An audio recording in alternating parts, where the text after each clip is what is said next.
Bismillahirrahmanirrahim. Assalamualaikum warahmatullahi wabarakatuh. Innal hamdalillah nahmaduhu wa nasta'inuhu wa nastaghfiruh wa na'udzu bihi min syururi anfusina wa sayyiati a'malina. May yahdihillahu fala mudhillalah wa may yudlil fala hadiyalah. Asyhadu an la ilaha illallah wa asyhadu anna Muhammadan abduhu wa rasuluh. Allahumma shalli ala Muhammad wa ala ali Muhammad kama shallaita ala Ibrahim wa ali Ibrahim wa barik ala Muhammad wa ali Muhammad kama barakta ala Ibrahim wa ali Ibrahim innaka Hamidum Majid. Wa ba'du, qala Allah ta'ala a'udzu billahi minasyaitonir rajim. Bismillahirrahmanirrahim. Wal 'asri innal insana fi khusrin illal ladzina amanu wa 'amilus shalihat wa tawassaw bil haqqi wa tawassaw bis sabr. Wa qala nabiyyu sallallahu alaihi wasallam khairukum man ta'allamal Qur'an wa 'allamahu. Kaum muslimin dan muslimin dirahmati Allah, kita bersyukur pada kesempatan kali ini Allah berikan sehat, selamat, rahmat dan berkah. Semoga dengan kita bersyukur Allah sempurnakan nikmatnya dari yang 1% di dunia ini, Allah lengkapkan, Allah sempurnakan menjadi 100%, yang sisanya 99 Allah sediakan di jannah, di surga. Semoga kita semuanya mendapatkan nikmat itu, amin ya rabbal alamin.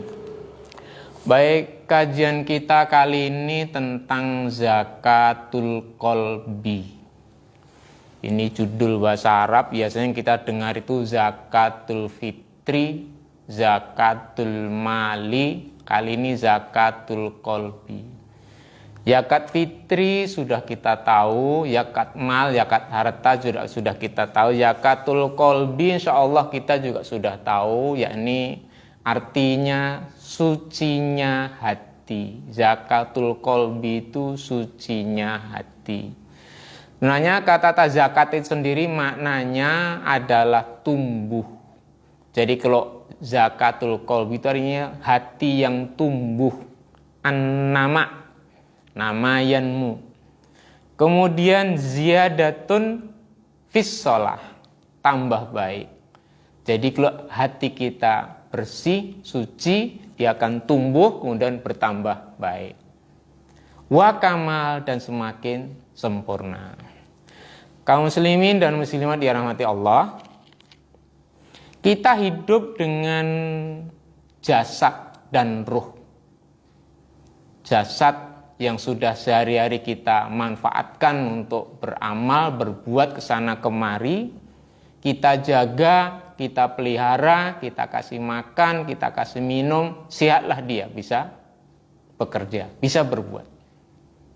Adapun ruh ini disatukan oleh Allah melalui malaikatnya, ditiupkan ketika janin berusia 4 bulan dalam kandungan.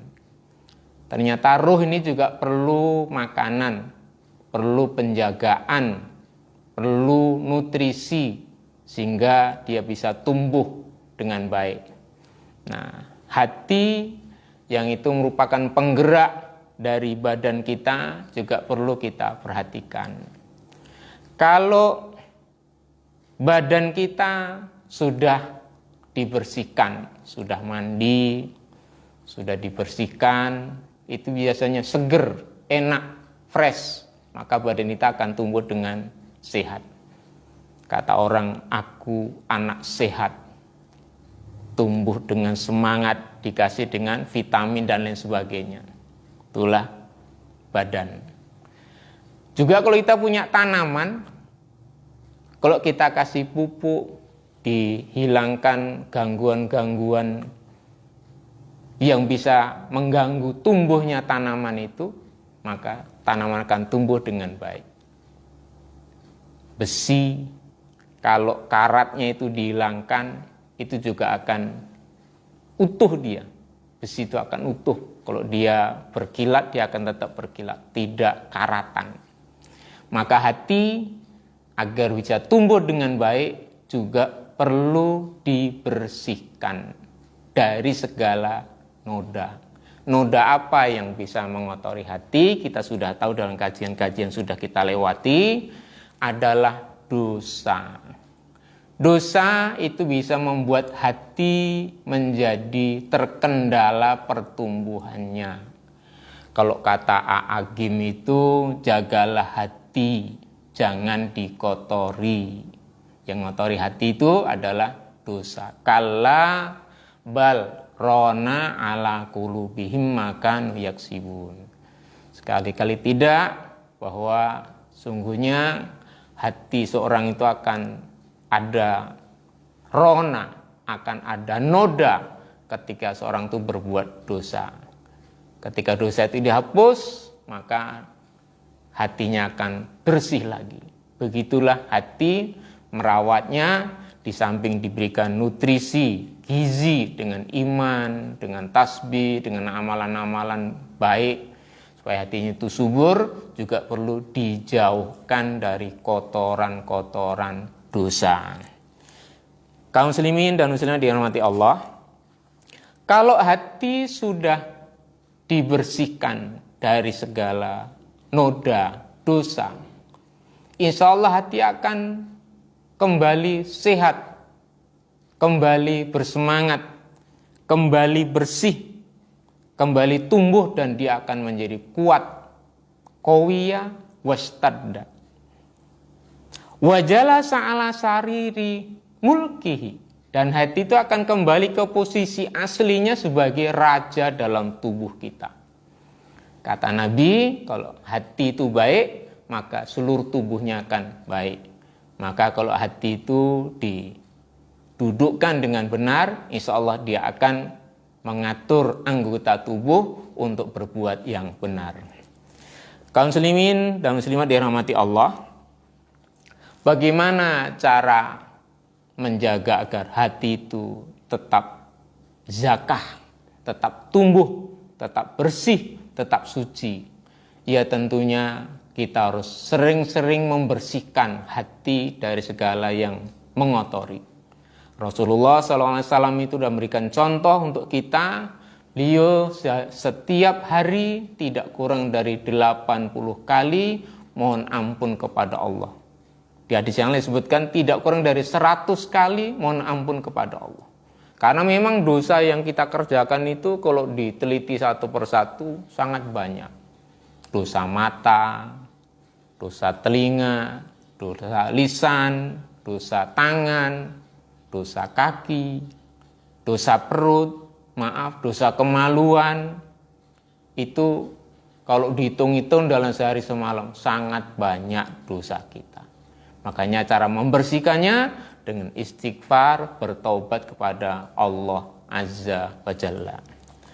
Kaum muslimin dirahmati Allah, ada satu syariat yang oleh Allah berikan kepada kita untuk kita amalkan.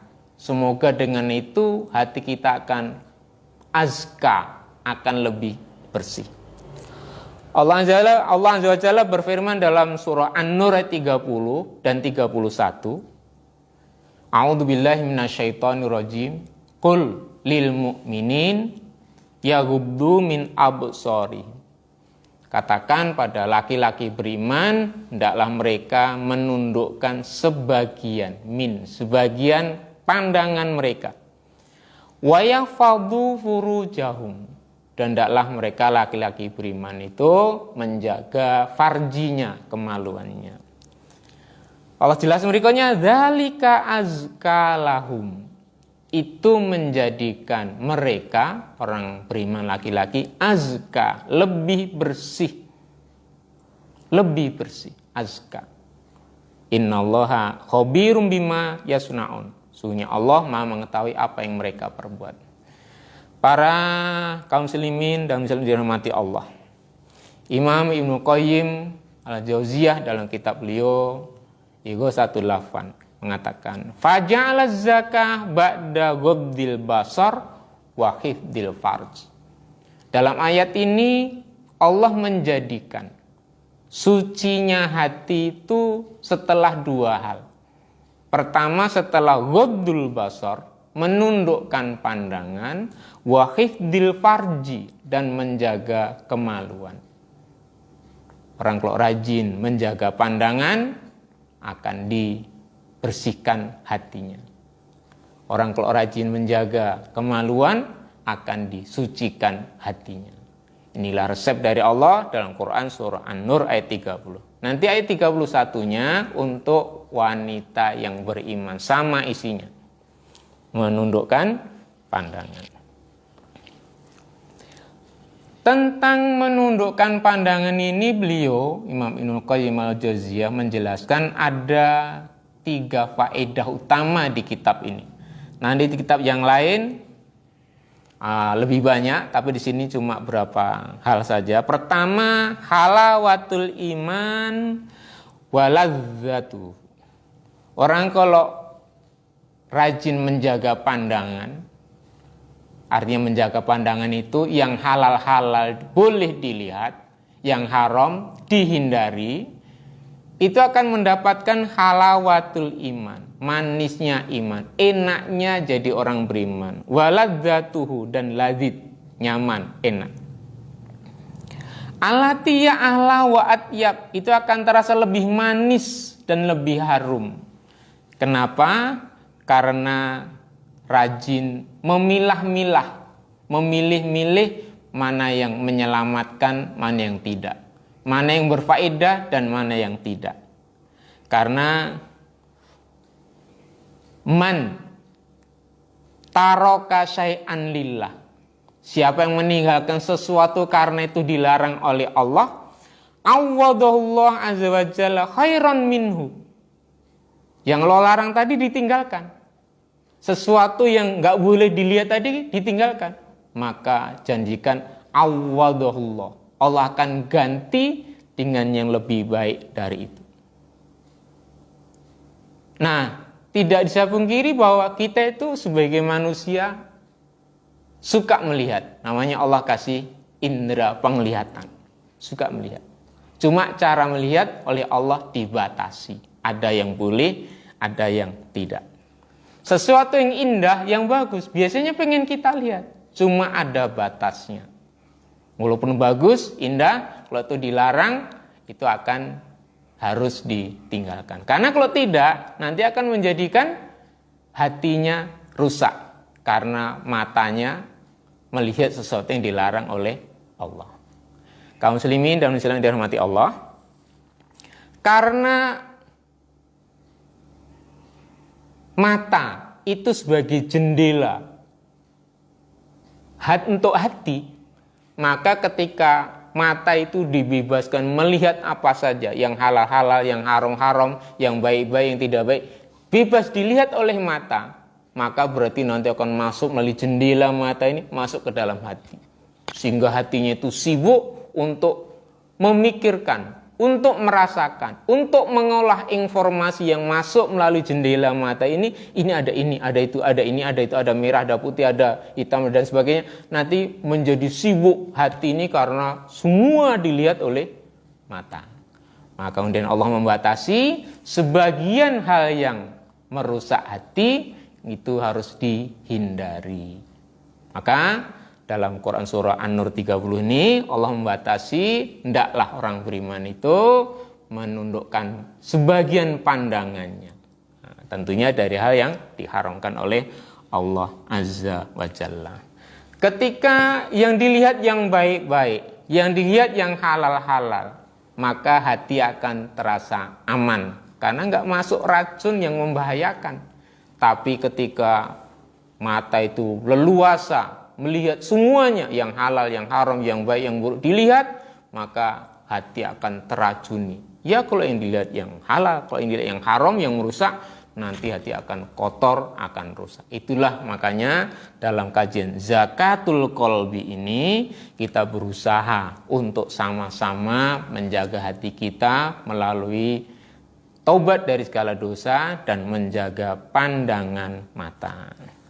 Kaum muslimin dirahmati Allah, ketika seseorang itu sudah mau melihat satu objek, kemudian ada tumbuh rasa senang. Ternyata ada seperti ini. Tumbuh rasa senang. Ketika sudah ada rasa senang, mulailah ada kontak.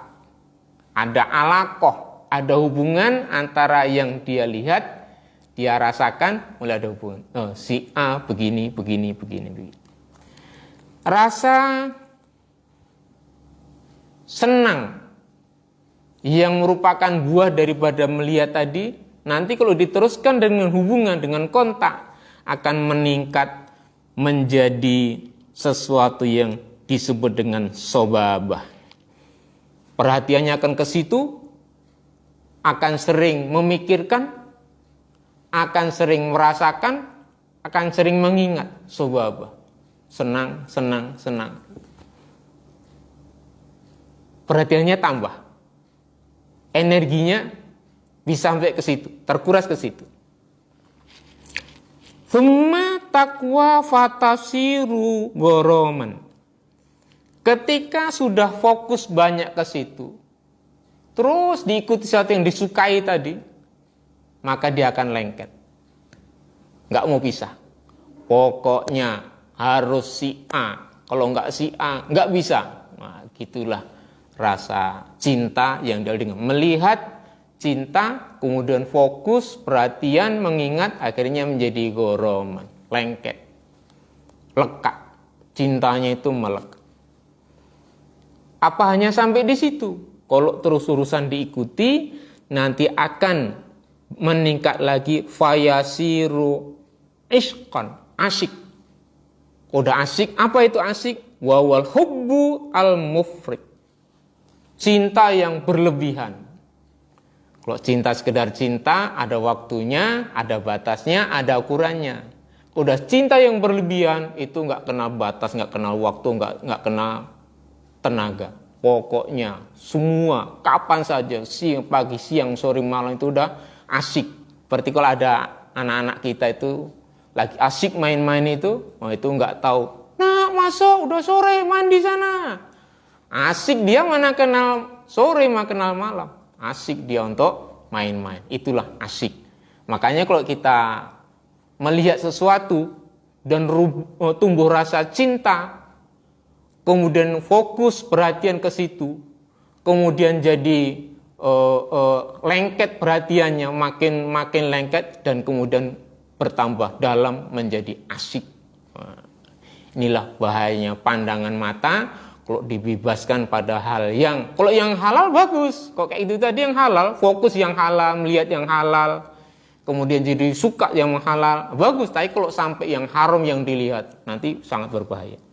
Nah, dari asyik, kalau diteruskan bisa sampai wayakwa fayasiru syagofan, akan jadi syagof.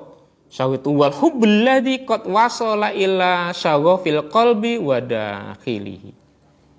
Itu cintanya kepada sesuatu tadi, itu udah sampai masuk ke relung hati. Mungkin kondisi nggak sadar, kondisi mimpi atau kondisi mengikut, bisa keluar sendiri tuh, karena udah masuk dalam hati.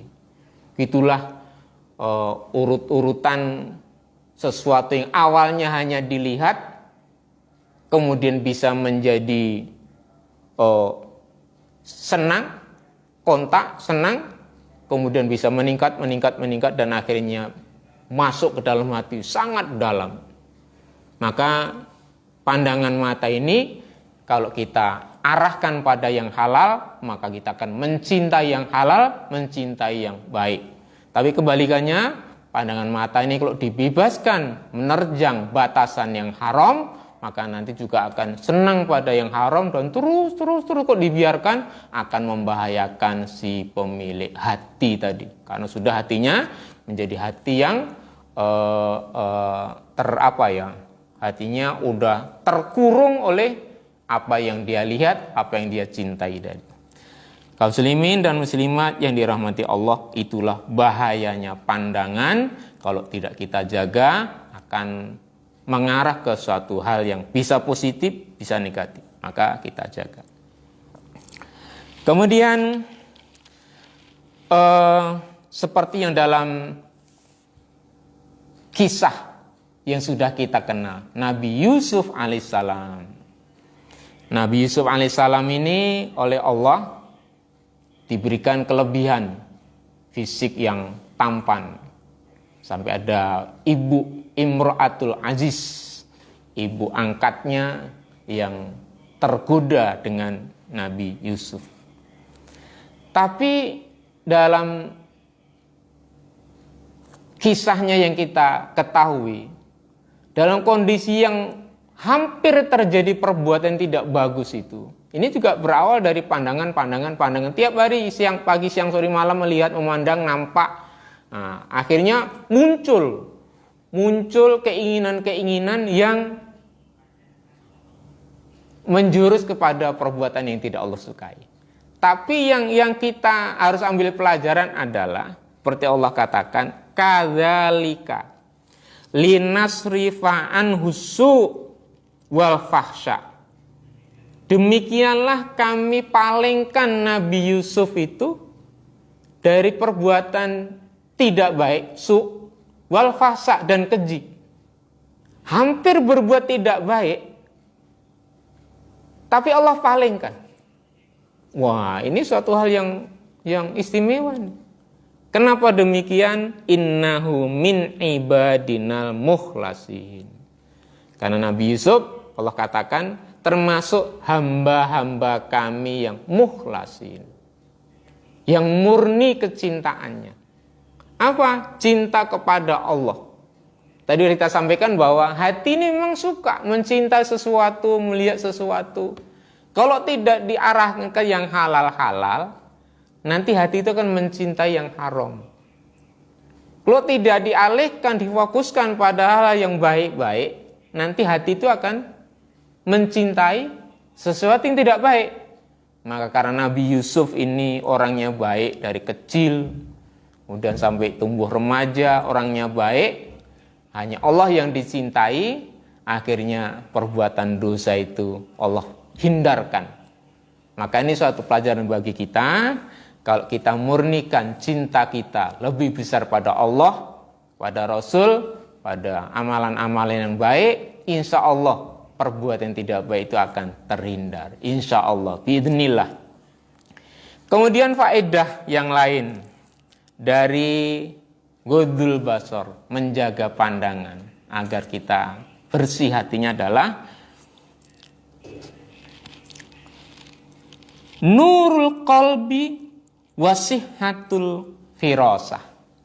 Hatinya akan bersinar dan firasatnya akan sehat, benar. Kaum muslimin rahmati Allah, Imam Ibnu Suja' Al-Kirmani beliau mengatakan, barang siapa yang dohirnya itu biasa melakukan, ngikuti yang sunnah-sunnah. Jadi kita punya badan untuk beramal yang sunnah-sunnah, ajaran Allah dan Rasul diamalkan, kemudian batinnya selalu muraqabah, merasa diawasi oleh Allah. Dua, dohirnya beramal yang baik, rajin, rutin, batinnya selalu merasa diawasi oleh Allah. Wa kaffana sawani syahwat, dan menahan dirinya dari nafsu syahwat. Wa ghadda basara minal maharim, dan dia menundukkan pandangan dari yang haram-haram. Yang haram hindari, yang haram tinggalkan. Wa tada aklal halal, dan dia membiasakan untuk memakan yang halal. Lam tuhti lahu firasatun, maka firasat dia enggak akan meleset. Pada zaman Nabi Lut alaihissalam, ketika umatnya yang berbuat dosa besar